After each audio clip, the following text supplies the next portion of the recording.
E aí, pessoal? Nesse vídeo eu quero falar para vocês de um projeto que eu tenho. Meu objetivo é cumprir esse projeto durante os próximos 3 anos, que é escrever o meu livro de cálculo. Num vídeo recente eu falei sobre os livros do Guidorizi de cálculo e esqueci de verificar, mas eu acho que ele escreveu o último livro da coleção dele quando ele ainda estava no doutorado. Então, se ele consegue, por que que nós não conseguimos também, né? Então, nesse vídeo eu quero falar para vocês um pouco do plano que eu tenho do meu livro de cálculo. Inicialmente só o volume 1, né? Só limite, derivadas e integrais. Só que eu queria que esse livro fosse um pouquinho diferente. Eu queria que ele fosse mais próximo do que eu gostei no livro do Guidorizi e do que eu não gosto em outros livros de cálculo. Por exemplo, talvez eu devesse fazer outro vídeo sobre isso, mas eu não gosto muito de livro que conta história, sabe? O livro que explica por que a formiga não se perde no deserto. Se você sabe do que eu tô falando, você sabe qual é o livro. Eu não gosto muito desse tipo de livro porque eu acho que dá a sensação de que tudo tem que ser aplicado e se alguma coisa não tem aplicação, não tem sentido. E eu discordo dessa visão. Então, quem sabe um dia eu faço um vídeo aí sobre o que eu considero um bom livro de matemática. Mas o que eu gosto no livro, na coleção de livros do Guidorizi, é que ele é um livro de cálculo, no sentido de que você realmente faz muita conta, mas ele também faz definições do que é um limite usando épsilons e deltas. Ele fala sobre a somatória de Riemann, ele define uma integral formalmente, e eu acho essas coisas muito legais, especialmente se você está fazendo licenciatura ou bacharelado em matemática. É bom você saber dessas coisas, porque logo logo chega o curso de análise real e você já vai estar mais maduro, mais senhor de si para lidar com todas as demonstrações.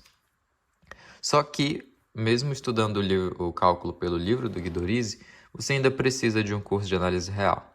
Minha ideia para esse livro é que fosse as duas coisas num só. Tanto a parte de cálculo quanto o formalismo que é exigido na análise real. Não sei se isso é possível. Novamente, esse aqui é o primeiro vídeo que eu estou fazendo sobre essa ideia. Quero saber a opinião de vocês também, se você conhece algum livro nesse estilo ou se você... só me fala a sua opinião. O que que você acha? Um livro que junta, por exemplo... deixa eu pegar um livro aqui. Vamos dizer que seria uma mistura do meu livro de análise favorito, que é o livro do Elo, junto com o meu livro de cálculo favorito, que é o Guidorizi. Esse é o volume 2, não tem o volume 1, por favor. Ignore. Mais uma mistura de um livro de cálculo muito bom com um livro de análise muito bom. E ambos extremamente completos e complexos e difíceis e rebuscados e formais. São livros que nunca vão te contar uma historinha. Então, eu gostaria de escrever um livro que fosse meio que uma junção desses dois. Eu acho que se eu tivesse na graduação, eu gostaria de ter estudado por um livro assim.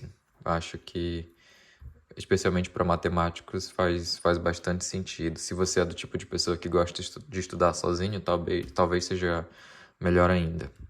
Então, não sei, estou só jogando a ideia aqui, me diz o que vocês acham. E eu, ontem à noite, preparei uma estruturazinha de mais ou menos o que eu imagino que esse livro vai ter. A primeira coisa é o capítulo 1.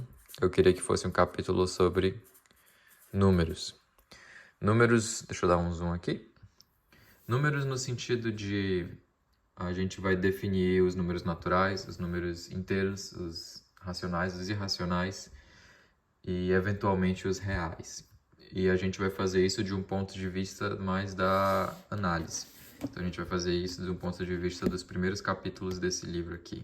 Ou seja, definindo o que é um supremo, o que é um ínfimo e tudo mais. Então, capítulo sobre números. O segundo capítulo seria sobre funções. Nesse aqui, eu acho que ele já se aproxima um pouco mais da álgebra abstrata. Se você lembra em álgebra abstrata, a gente define a função como uma relação que satisfaz algumas propriedades. E eu gostaria de fazer a mesma coisa aqui. A gente sempre vê a definição de funções como uma relação entre dois conjuntos, não deixa de ser, mas eu gostaria de fazer algo que buscasse mais um pouco a álgebra abstrata. Talvez a gente tenha arcabouço para fazer isso, porque o capítulo de números não deixa de ser também um capítulo de álgebra abstrata. Então isso aqui seria uma mistura de análise e álgebra.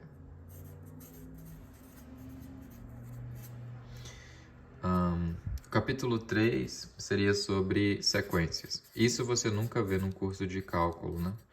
Geralmente é num curso de análise real que você estuda o que são sequências.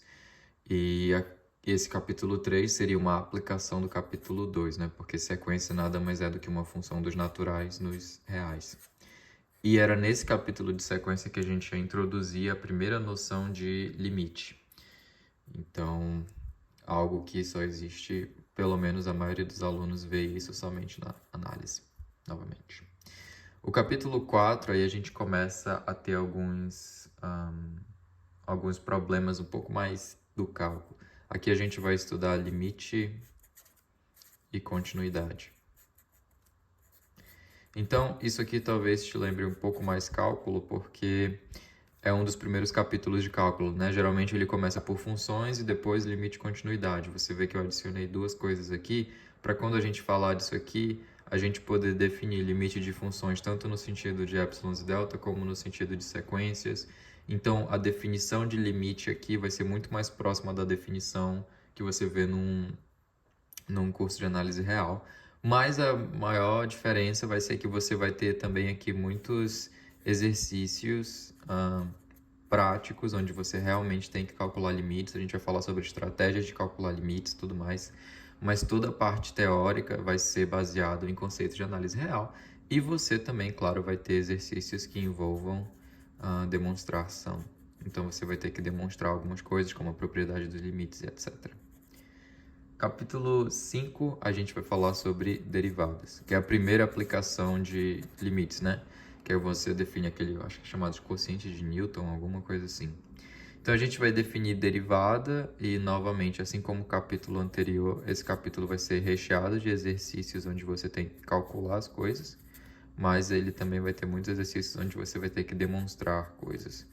Muito parecido com realmente uma mistura de um livro de cálculo com um livro de análise. O capítulo 6 eu penso em ser sobre métodos de derivação.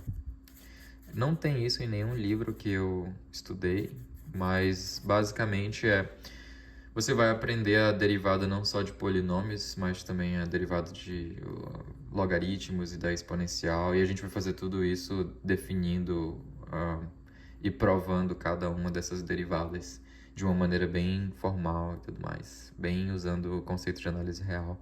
E basicamente todas as funções trigonométricas, como eu disse, exponencial, logarítmica. Capítulo 7, imagino ser sobre gráfico de funções, porque esse é uma das minhas partes favoritas de cálculo. Você consegue, usando os conceitos de derivada, como máximo, mínimo, pontos críticos, construir gráficos de funções. Então é um capítulo muito mais aplicado, e aí eu já foge um pouco da parte da análise, mas vai ser muito interessante para uma pessoa que eventualmente decide estudar cálculo das variações ou teoria dos pontos críticos. Esse capítulo aqui é onde vou dizer, por exemplo, que a derivada, se a derivada de um ponto é igual a zero, então aquele ponto é um ponto crítico. Então, claro, vão ter teoremas e demonstrações e tudo mais, mas os exercícios vão ser bem mais gráficos. O próximo capítulo é sobre funções integráveis. E eu queria que esse capítulo fosse um pouco mais geral do que o que a gente geralmente vê no curso de cálculo ou de análise. No curso de cálculo você aprende que funções integráveis é a integral segundo Riemann, né?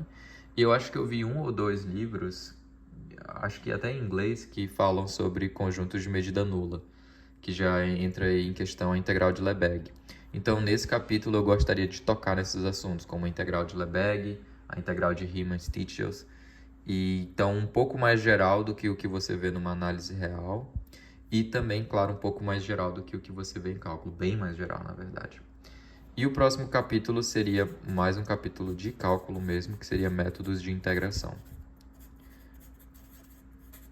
E aqui a gente ia demonstrar todos os métodos de integração, incluindo a maioria a boa parte do capítulo, né, vai ser geralmente exercícios. onde você vai ter que aplicar esses métodos de integração e talvez demonstrar um ou outro método que seja mais específico, que não faça parte dos métodos mais conhecidos, como os mais conhecidos são integral por partes, integral por substituição, mas tem outras técnicas que você usa para integrar algumas funções específicas, e aí talvez esses façam parte dos exercícios. E aí meio que você terminou aqui o cálculo, né? Mas tem algumas coisas de análise que a gente pode acrescentar aqui para deixar esse livro mais completo. Por exemplo, séries. Eu não sei ainda se o capítulo de séries deveria ser depois do capítulo de integral ou ele deveria vir aqui antes do capítulo de integral, porque afinal de contas a soma de Riemann nada mais é do que uma série, né? Mas você também tem, por exemplo, série de funções onde você consegue derivar e integrar as funções e provar alguns teoremas sobre séries infinitas de funções e coisas assim. E aí você tem, por exemplo, aqui a série de Taylor, série de Lagrange. Então, eu estou em dúvida ainda onde é que esse capítulo tem que entrar. Deixa aí nos comentários qual é a sua opinião. Depois disso, um capítulo que é bastante analítico é sequências de funções. Esse é um capítulo que pouca gente vê em análise, porque geralmente está lá no final do livro, então a maioria dos professores pula, mas ele é muito importante quando você estuda coisas como medida e integração. Então lembra que aqui eu falei, bem aqui em funções integráveis, eu mencionei que seria interessante aqui introduzir a integral de Lebesgue. Aqui em sequência de funções seria interessante introduzir algumas versões simplificadas do teorema da convergência dominada e do teorema da convergência monótona. Não sei muito bem como ainda, mas acho que é possível, então vou deixar isso aqui. E o capítulo 12 é, na verdade, um apêndice, que eu sugiro ser a primeira coisa que a pessoa que pega esse livro vai estudar, que seria a introdução às demonstrações